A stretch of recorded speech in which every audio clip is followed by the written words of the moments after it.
Brothers and sisters, we're ready to begin our second class. Our speaker is Brother Matt Norton.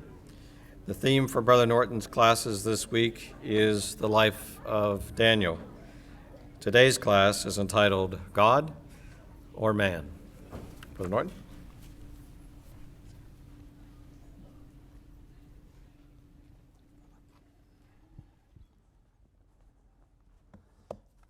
Good morning, my dear brothers and sisters. How are we all this morning?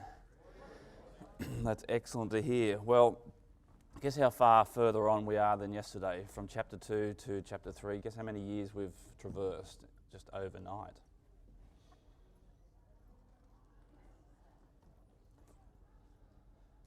Have a guess.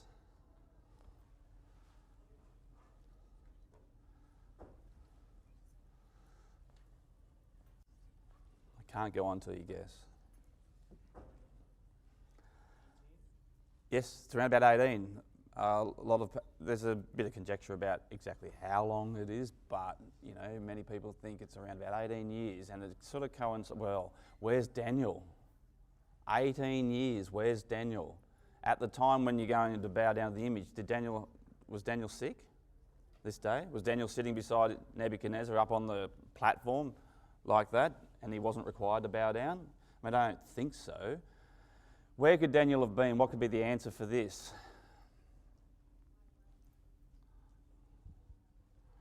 And while you're thinking about that too, think about what it would be like for Nebuchadnezzar for 18 years. He's a recalcitrant, he's stubborn, and sometimes he says sorry, but he doesn't want to give in. And he, for 18 years, has had to put up with the interpretation of Daniel that he was only the head of gold and he wanted to be the head of everything. He wanted to be the entire image of gold. And yet he had to submit to Daniel's advice. And he loved Daniel too, there's no doubt about that. So he's got Daniel on one side, in one ear, saying, Nebuchadnezzar, you're a wise administrator.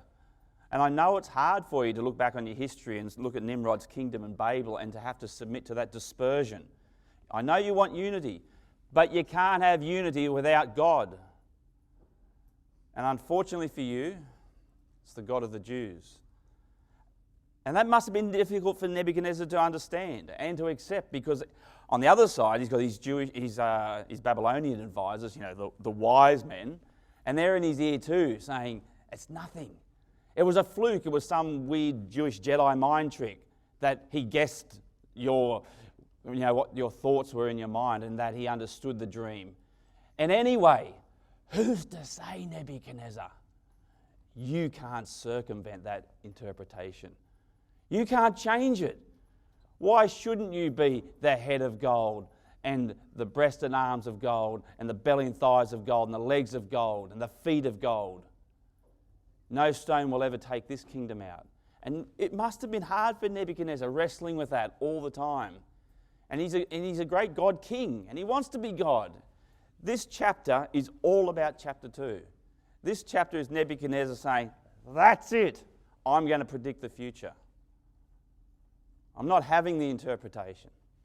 And it's highly likely at this stage, what gives him an even more motivation to do it, is that it may coincide with the last siege of Jerusalem at the time of the rebellion of Zedekiah, when Nebuchadnezzar goes over there and he takes the temple apart brick by brick. So if it happens at the beginning, because the siege is about 2.5 years, if it happens at the beginning, he sets up this huge image and he thinks to himself, this is great. I'm going over there, they can't stop me. I'm not going to listen to the interpretation of Daniel anymore. I'm going to go over there and I'm going to take Jerusalem off the map. And when we come back, we can all dance around this image, and it'll be the central focus of the celebrations of overcoming that Jewish God. And if it happened, and then Nebuchadnezzar goes and besieges Jerusalem, but if it happened at the end, even more impetus for Nebuchadnezzar. And Daniel may still be taking some, under official capacity back there in Jerusalem and arranging some more affairs. He's not there, evidently. And his three friends have to stand together by themselves, united, without Daniel. Daniel did in chapter 1, now they've got to do it by themselves. And Nebuchadnezzar, if it is at the end of the time of the siege, is even more bold. Now there's nothing that can stop me from extending my kingdom out for another 1,000 years. Bel will give me immortality. Can you see him thinking about this sort of thing? You know it's how it is. I'm the head of gold. They should worship me. And I'm going to resist the temptation the interpretation of Daniel. Just have a look at Isaiah chapter 47, please, brothers and sisters. Have a look at Isaiah 47. This is what Nebuchadnezzar was doing right at this moment. And this is Babylon all over. They don't want to submit. They can't stand the interpretation that they're going to have to give their dominion to another, particularly to God. They despise it. In verse 7 of Isaiah 47, it says this. You said, and this is Nebuchadnezzar right at this minute, this is Daniel 3, I shall be a mistress forever. This is what they said. This is what Nebuchadnezzar was trying to do. And over in verse 10, God says, this is what happened with you. You felt secure in your wickedness. You said, no one sees me. Your wisdom and your knowledge led you astray. You said in your heart, I am, and there is no one besides me. Whose refrain is that? That's God's refrain, punctuating these chapters of Isaiah. God's the one who says, I am, and there is no one else besides me who can save. And now Nebuchadnezzar and Babylon's saying it. They think they're like God. And any wonder that when you go to Daniel, back to Daniel 3, that chapter 4 is at his most proud, because he gets humiliated in this chapter and he still doesn't want to give up. He's walking around the kingdom of Babylon thinking, every single brick's got my name impressed in it. This is my place. And he still doesn't want to give it up. And he sees the vision of the tree cut down and he thinks, what's this about? Daniel tells him, Nebuchadnezzar, it's to you. You've got to let it go.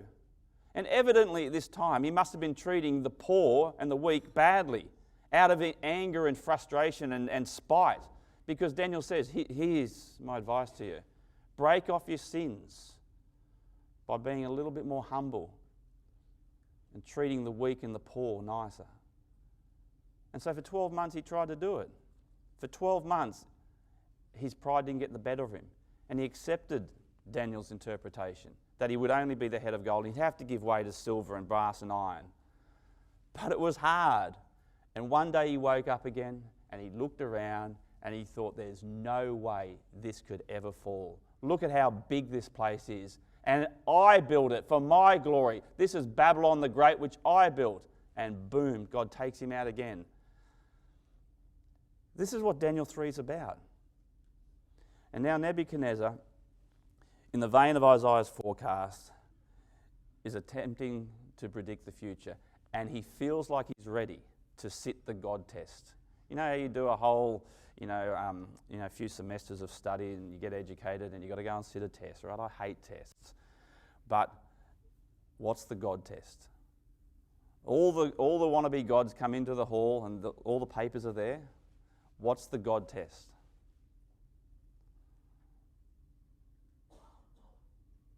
If you want to be a god, you've got to pass this exam. It's pretty easy, like Sam said about, forgiveness. In some respects, simple. Just write the answers down, simple. But in another respect, it's impossible, except if you're a god. Anybody know what the God test is? That's what it is. Simple. Just write down the future. We'll close the book, put in a little time capsule, come back later and see if you got it right. You can be a god too. Have a look at Isaiah. This is what Isaiah talks about here. It's the God test. And it's really, really exciting because in Isaiah 41, here's one section. And it goes through these chapters of Isaiah where God really sets out his credentials, that he is God because he can predict the future. And the basis and the future prediction that he makes is all time. So he says, 21, Isaiah 41 verse 21, set forth your case, says Yahweh. Bring your proofs, says the King of Jacob. Let them, the other would-be gods, let them bring them and tell us what is to happen. Tell us the former things. Make sense of what's gone before, that we may consider them, that we may know their outcome, or declare to us the things to come. Tell us what is to come hereafter, that we may know that you are gods. There it is. Tell us what is to come hereafter, that we may know that you are gods. Does anybody know what the prediction is of God that proves that he is the God? I mean, he makes many prophecies in the Bible, but there's one big prediction he makes. Does anybody know what that is? Well, it's in Isaiah there, yes. What is the big prediction he makes that the whole world has to finally acknowledge and go, because of that, we have to say, you are the God. You're the only one. What's the prediction? Yes. It's the safe passage. It's the God who can negotiate the safe passage of Israel through the nations. That they're going to come through unscathed, like the burning bush. There'll be fire all around them. And yet it's not burned. And like Isaiah 43 says, just have a look at that. In verse 2, though you walk through the fire, you shall not be burned. God makes that prediction about Israel. And of course, we know they got thrown into the Holocaust precisely because the natural side of Israel bowed down and worshipped the gods of the other nations. And they were cast into God's furnace and they were burned up. But the point of this chapter here in Isaiah is God says, I'm the true God. I'll tell you, I'll do something absolutely miraculous because it's the least likely nation that would make it. It's the Jewish nation. Everybody hates them. Everybody wants a piece of them. Everybody wants to erase them. But I say they're going to survive. And guess what Nebuchadnezzar, in setting up this image of gold, was saying? I'm going to be the God. I'm going to sit the God test. I'll predict the future, and here's the future. I'm going to destroy Israel. I'm going to wipe it off the face of the earth, and I'm going to erase their God. And so there's the exact antithesis of what's going on here. And Nebuchadnezzar loses out on this day. It's absolutely incredible what goes on in Daniel chapter 3. And we can see now, it's not just some Sunday school lesson that we learn at Sunday school, though we do. But this is such a massive lesson for us because this is what the world is about. This is what the whole universe is about here on this little globe that we're a part of. And we're blessed to be able to see it. And we've got to believe that our God can save us. And I think to myself sometimes, like you've probably thought to yourself, God can't save me. Who do you think you are? What do you mean God can't save you? You're nothing. Absolutely nothing. You think you're better than Israel? Everybody wanted to take Israel down. If God can save Israel, he can save you. So the God test that he sat was, I'll predict the future, and he absolutely wins. And so let's have a look at this here. So the whole question is, who are you going to serve? You want to serve the king that wants to be God, but he doesn't even know what's going to happen tomorrow with his kingdom? Or do you want to serve the real God? And just in keeping with this too, just another idea, because this is, think about how Babylon is such a travesty and tries always to mimic God, as you would expect somebody or something or some political system that always wants to be God. Who else made an image that was to be worshipped? Yeah, so Babylon in the New Testament, right? Remember they set up the image, it had the number and name of a man, and said everyone's got to worship the image. If you don't, you're going to be killed. You know that. That's what they always do. But who made the image in the beginning? Before that, I'm talking about God himself. Didn't God make an image of himself in the beginning? Yeah, he made Adam.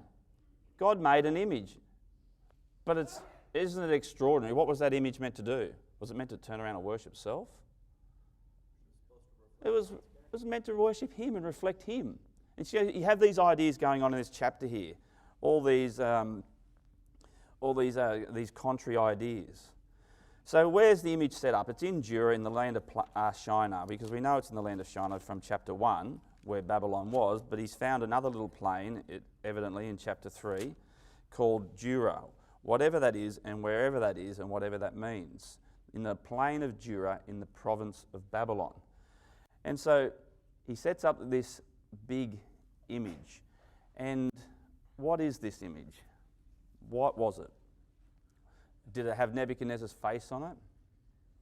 Was it an exact replica of what he saw in the dream, 18 years before, which now he's trying to object to? Was it a Babylonian god, or was it and I sort of think it's like this. It's this post-truth, post-modernism time of Babylon. The spirit of Babylon. You think about it, it's a cunning stroke of genius, because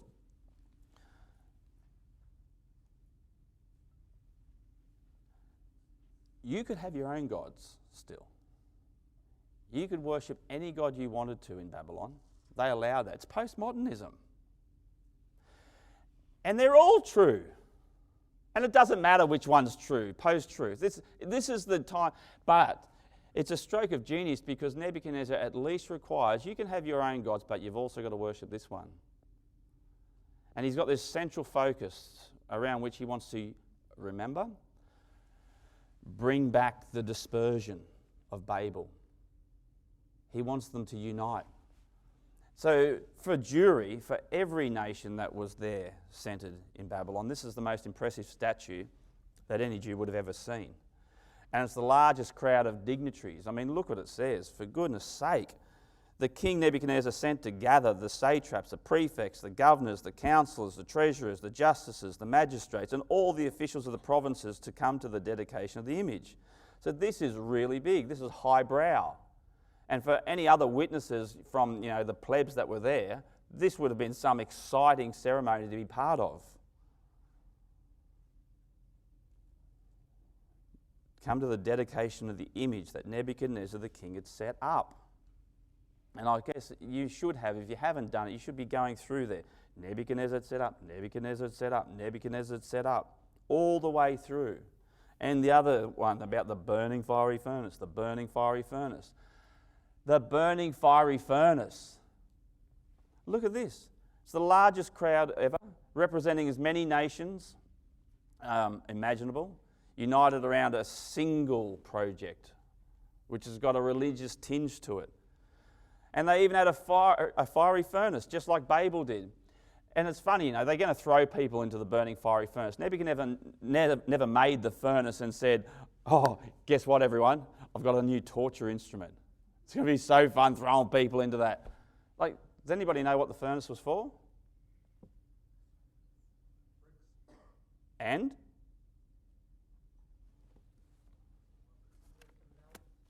Melt what? Exactly. Here, I'll read this to you.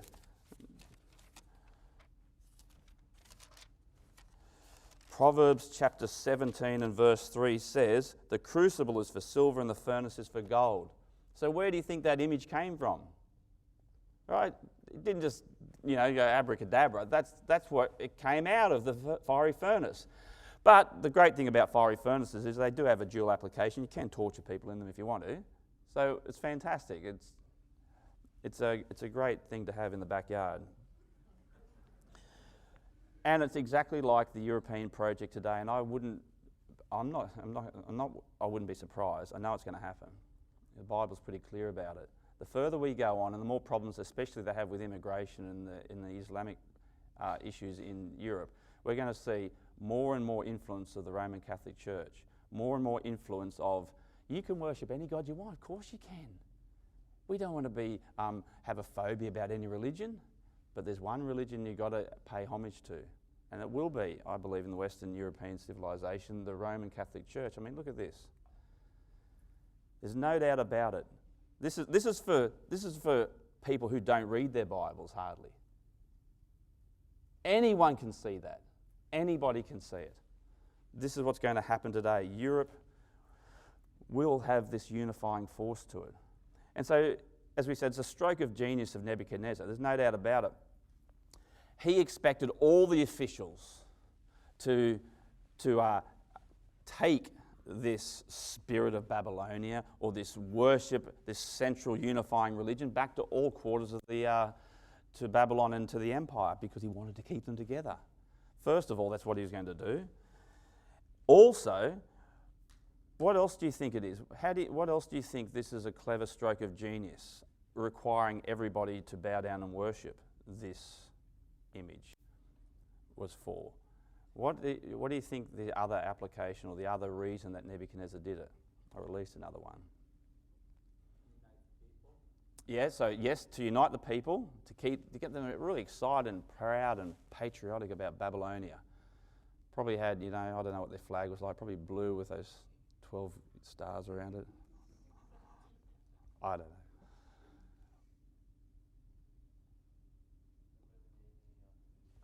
Yes. Because he thinks to himself, head of gold sympathisers, or the interpretation of Daniel sympathisers, right? Who wants me to leave my kingdom for the breasts and arms of silver? There must be sympathisers, probably amongst the Jews, almost, it's got to be all amongst the Jews. But I know if I command everybody to worship this, because everybody can see that this is in direct contradiction to what Daniel's interpretation was, anyone that doesn't worship this are going to be sympathetic to that interpretation, and more likely the rust and that type of influence in my kingdom that will bring about its destruction, or at least be a danger to my kingdom going down into generation after generation. And so that's what he does. And so he commands everybody to worship this image. He puts it up high on a pedestal where everybody can look up to it, and he commands it to be worshipped. And we know that whether it's the Babylonian god, whether it's Nebuchadnezzar, in the end, it's a worship of self. Of that, there's no doubt. And you know what the gods of the world are like. Everything that takes up your time and your money can be a god. And Nebuchadnezzar didn't care about that. If he was the god they had to worship, and he was, you could worship yourself. And if you went to the god shop to buy a god, which I'm glad I don't have to, because I'd choose the wrong one. You think about the gods that you can choose from in this world. Some people choose education, some people choose cars and money, some people choose travel, some people just want experiences in life, some people choose toned, fit bodies, for example. Not that one's popular around here, I can tell, but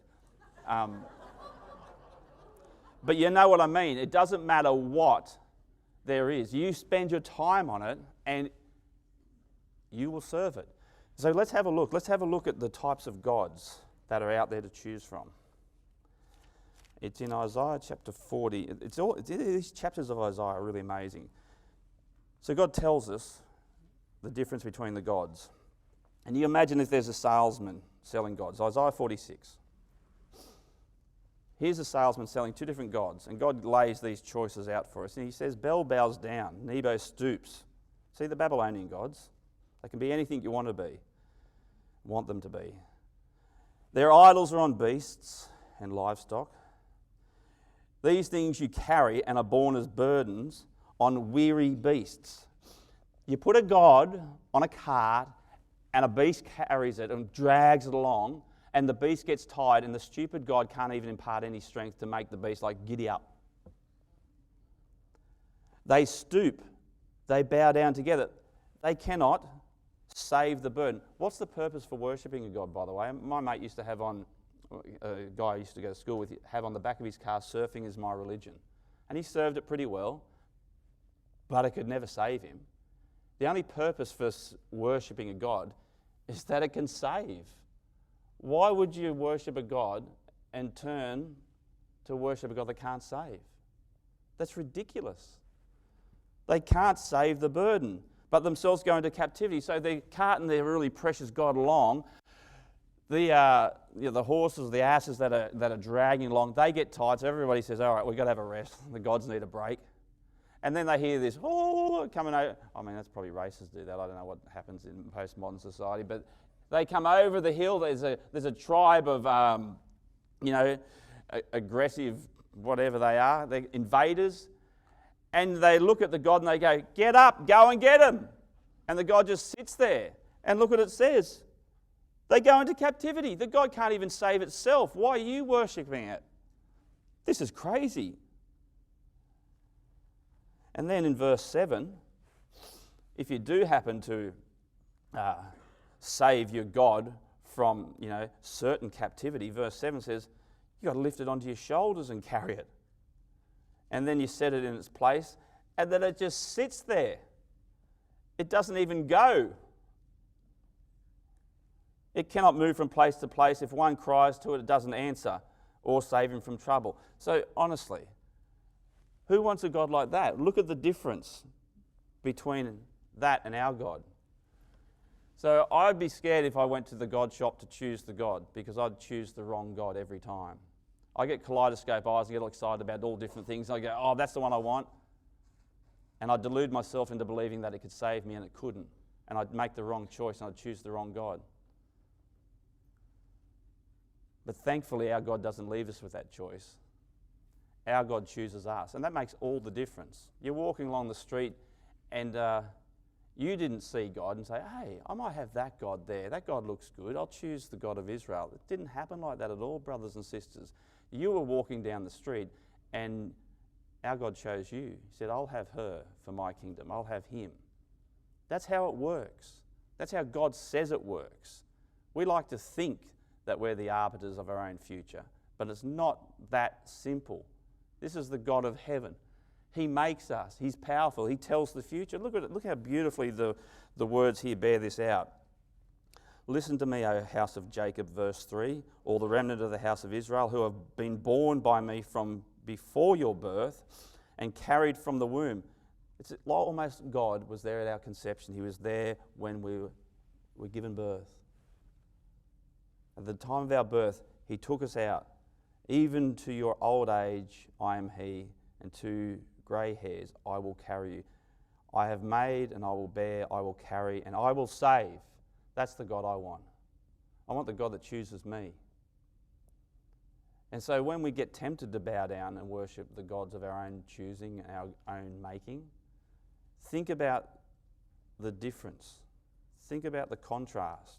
Because these men sure did. And look what happens. Go back to Daniel. Everybody's there. There's no doubt about it at all. Everybody's there watching.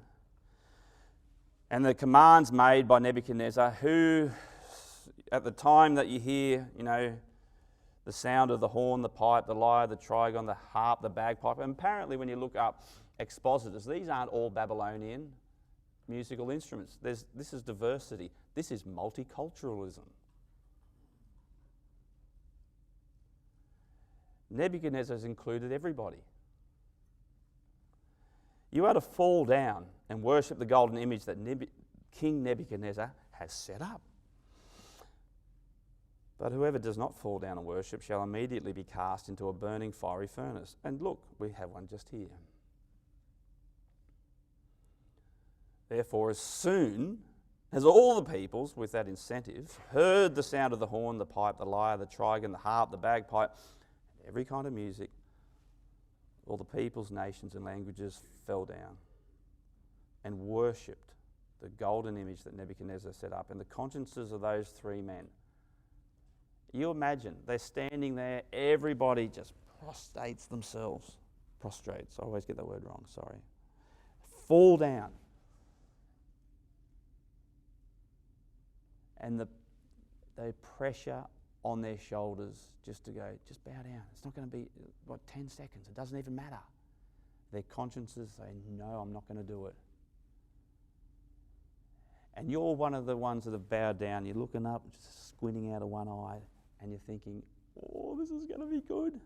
This is our great God now. This is the spirit of Babylon. You wait. Probably fire's going to come from its eyes and wipe these guys out. We better spread out from around them. Something bad's going to happen. Nothing happens.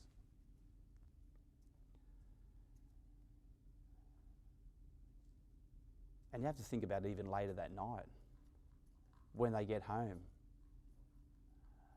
And they're talking to their families, a lot of chatter around the town of Babylon. And they say, can you believe it? Nebuchadnezzar had all these commands. He set up the God. We're sacking Jerusalem. We've sacked it now. And that lump of metal stood there and did nothing when these 3 Jews defied everything that we stood for. It must have been disappointing for them. And it didn't go unnoticed, that's for sure, because look at verse 8. Therefore at that time certain Chaldeans came forward and maliciously accused the Jews. It's the same idea in chapter 6 when Daniel was maliciously accused at the time he was thrown into the lion's den. This is how malicious it was. And they declared to the king Nebuchadnezzar, O king, live forever. You, O king, have made a decree. And he did make a decree. Look what happens this day with Nebuchadnezzar. We'll go to the charge in just a sec. Nebuchadnezzar makes all these commands this day and they all come to nothing. It's in some ways it's entertaining, in some ways it's frustrating if you see it from Nebuchadnezzar's point of view. He says, you are commanded to do this. Verse 10 says, they say, didn't you make a command? Aren't you the king? He's angry and he says, right, bring him here. I'll deal with this. And then we know later he goes berserk and he says, right, heat it up, keep it going, stoke that fire. And we realise, it even kills the innocent soldiers who throw them in. And then he gets exasperated when they're walking around in the fiery furnace and he demands that they come out and come over to him. And then in verse 28, when he finally admits that it's not his day, he attempts to save face by saying, don't blaspheme this God. And that's the only command at the end of the day that actually works. It's the only command at the end of the day that anybody listens to. And so he gets them over there, and here's the charge. This is what they charge the Jews with. Now, you're Nebuchadnezzar, and you get these snivelling, these sycophants who profess to serve you, but they're in it for themselves. And they say to Nebuchadnezzar, these guys are Jews, and you know how anti-Semitic we are. And you know what? They're only here because you gave them jobs. And they're leaders in Babylon, and they're disrespecting you. Yeah, Nebuchadnezzar, you put them in charge, and they're not listening to a word you have to say. They refuse to serve our Babylonian gods, and they refuse to worship this image. Didn't you make the image? So Nebuchadnezzar's pride has really been appealed to. And he doesn't disappoint. He does not disappoint. But he must love these men too, because he gives them a second chance. But then in verse 13 it says, Nebuchadnezzar, in furious rage. It's bad to be angry because people get hurt when you're angry. I mean, look, brothers, you know what it's like to be angry? Anger's not good. But there's something humorous about watching someone who's really, really mad. Nebuchadnezzar, in furious rage, commands that Shadrach, Meshach, and Abednego be brought. And so they brought these men near before the king. And Nebuchadnezzar basically says, look, I'm going to give you a second chance. Is it true? And he's affronted that they don't take a step back and say, oh yeah, sorry, we misunderstood the cues and things. We didn't quite get it. They just said, look,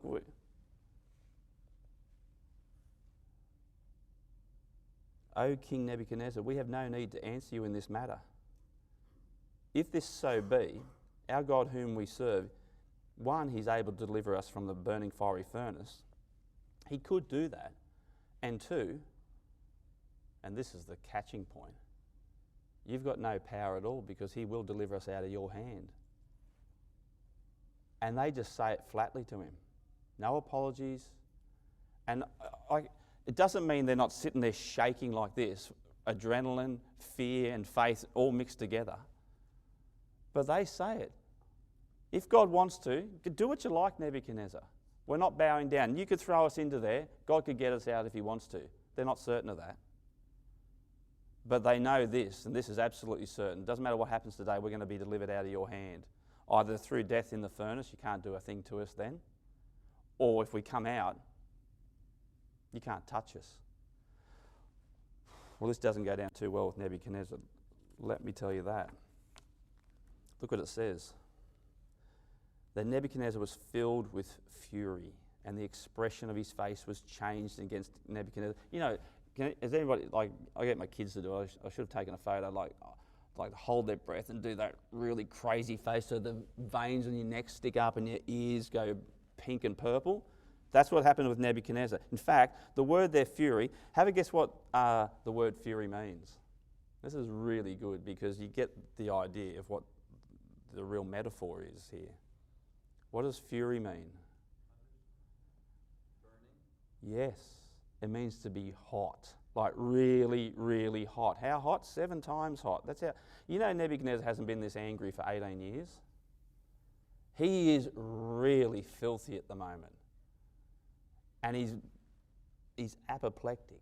And he's going off the Richter. And the furnace is a reflection of his anger. Which makes it even better for us because we walk around and go, oh yeah, it's a nice kid's story, but we're not going to get thrown into a fiery furnace, are we? Don't have to. You go outside in the world and you don't bow down to their image. You don't walk according to their doctrines because they're proselytizing all the time. You can have your doctrine, but you've got to agree with them.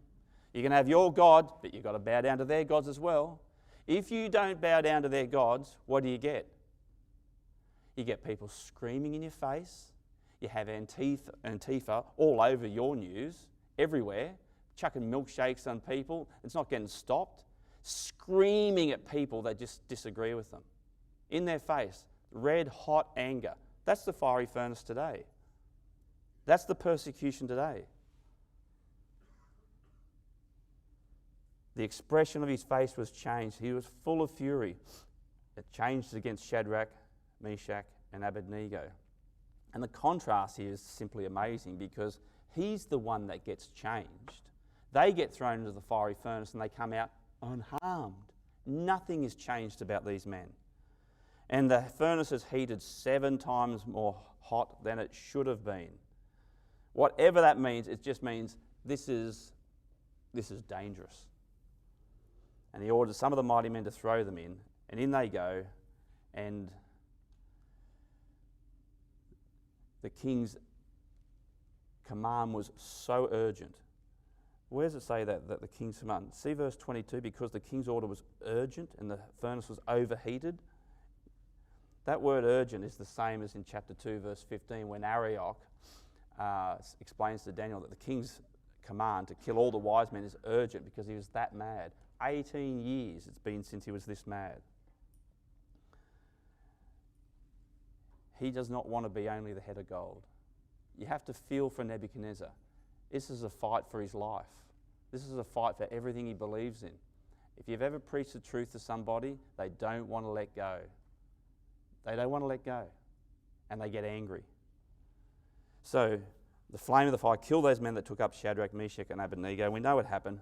In they go, and they get thrown in bound, but then they start walking. And there's a 4th one in there, an angel, representation of God, whatever is in there. There's an angel in there with them. What's interesting about that? That they're walking in the midst of the burning fiery furnace.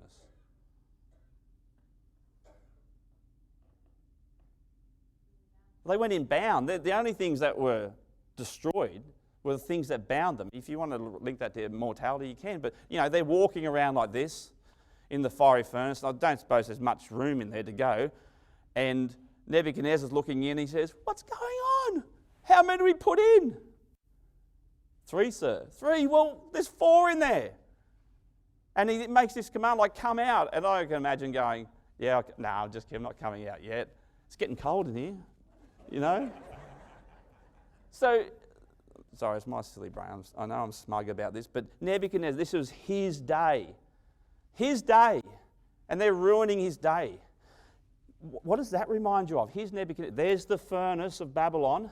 And how ironic, Nebuchadnezzar says, "Come out." What does that remind you of? Lazarus. Yeah? What about in relation to Babylon, though? Come out.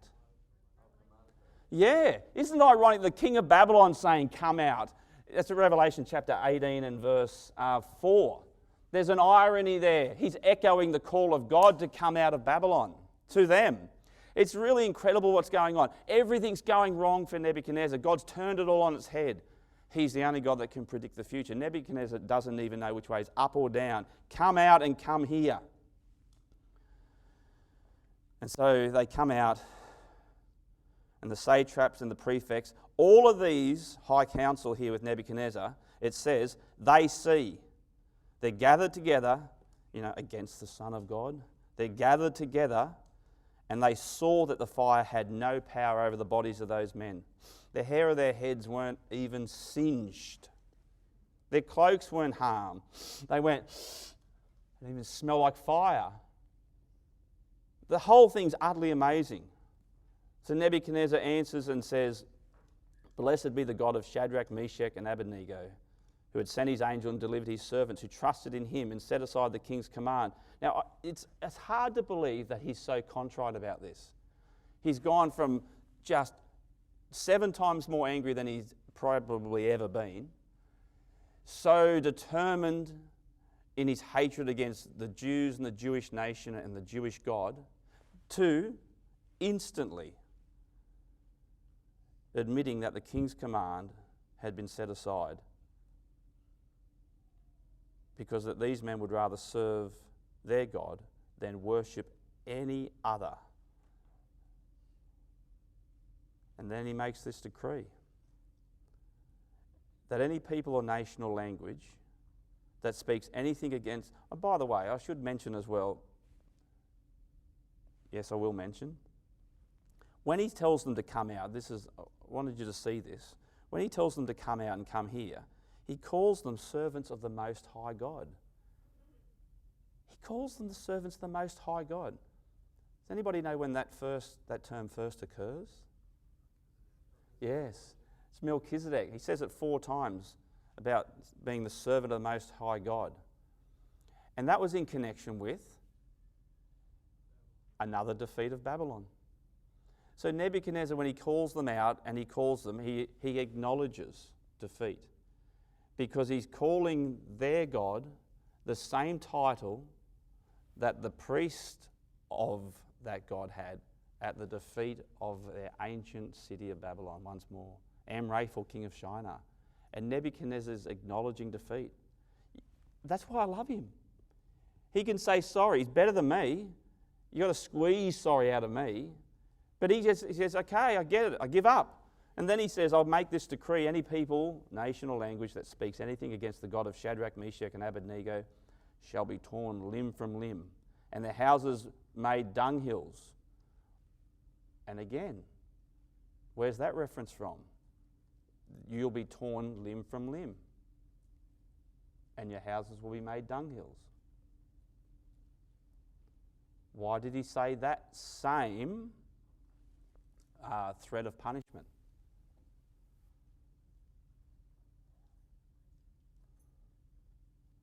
Remember, this chapter's all about chapter 2. This is why this chapter's here.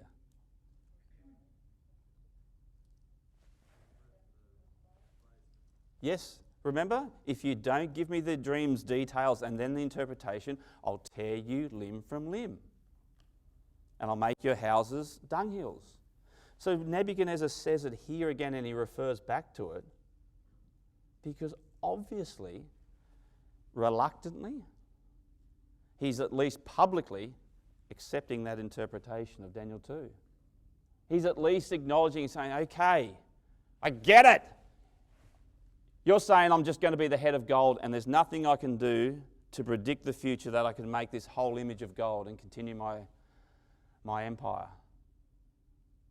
And so I'm going to make that decree now in acknowledgement of that. No one's allowed to say anything against this God. And Nebuchadnezzar had set this entire day up to say everything he possibly could against that God, and now he's repented, he's gone back. But you'll notice that it's still the God of Shadrach, Meshach, and Abednego. It's still the God of Daniel. It's not his God yet. That's for chapter 4. When finally God gets him, he squeezes him, he makes him see the beast that he actually is, and finally then he acknowledges God. He accepts Yahweh as his own God. I find that absolutely incredible. It must have been hard for him. It must have been so difficult. But Nebuchadnezzar, he turns, he puts his head down, and he accepts that he needs to make a decree that the only God that can predict the future is the God of the Jews. It's a marvellous little turn and twist into the story of Daniel.